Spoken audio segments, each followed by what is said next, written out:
Hello and welcome aboard. Today we're going to be taking a look at a brand new release from Scale Trains, and that is none other than brand new Iowa Interstate ES44ACs from none other than Scale Trains. Yeah, I said that twice, didn't I? Whatever. So as you can see, I bought these units in a pair, and let me tell you, these are some pretty sweet locomotives.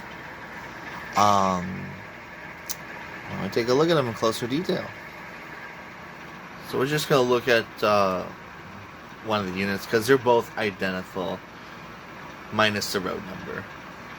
But as you could see, we've got a pretty insane amount of detail on here, as to be expected for Scale Trains Rivet counter locomotives. And these are just absolutely amazing engines, as I keep saying.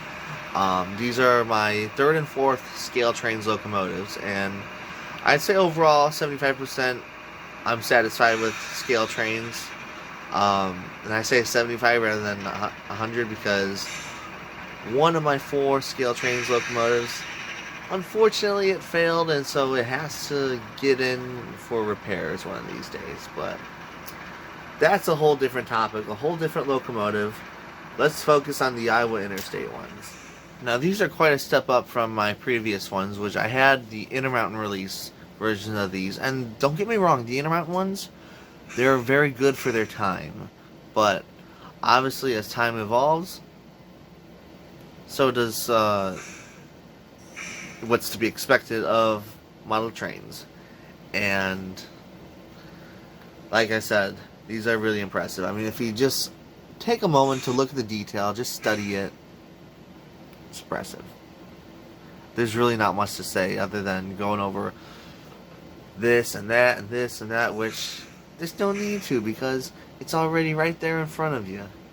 But I will mention that this thing does have rotating bearing caps, which is as to be expected of Scale Trains rivet counter locomotives, which is, in my opinion, a really cool feature. I mean, it's cool enough even if it doesn't have the rotating bearing caps, but with the rotating bearing caps, it just makes it that much more, what's the word I'm looking for? Mind-blowing. But in a good way, mind-blowing.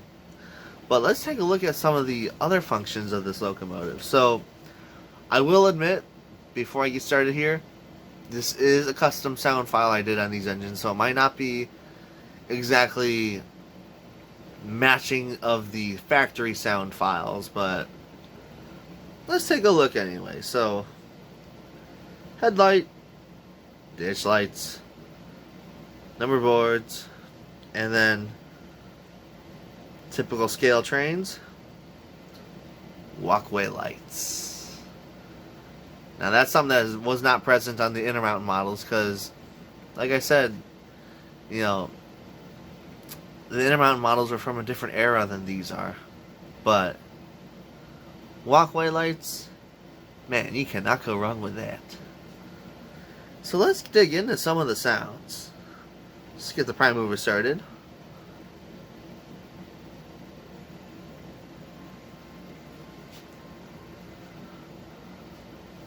It's going to take a moment to start up.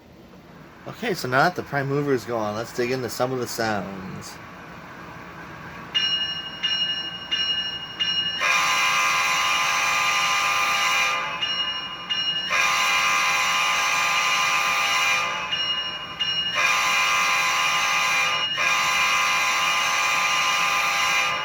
That is a lock sound horn, but it's custom auto-tuned. And then we have, which is custom, a defect detector. Iowa Interstate, milestone 248.2, no defect. Total axle 5-2, temperature 7-2, detector out. Iowa Interstate, milepost 248.2, you have a defect. First hotbox, north rail, axle by 1 second, hotbox, south rail, axle by 1, total axle 5-2, temperature 7-3, power off. Detector out. Now let's get a run by of these things.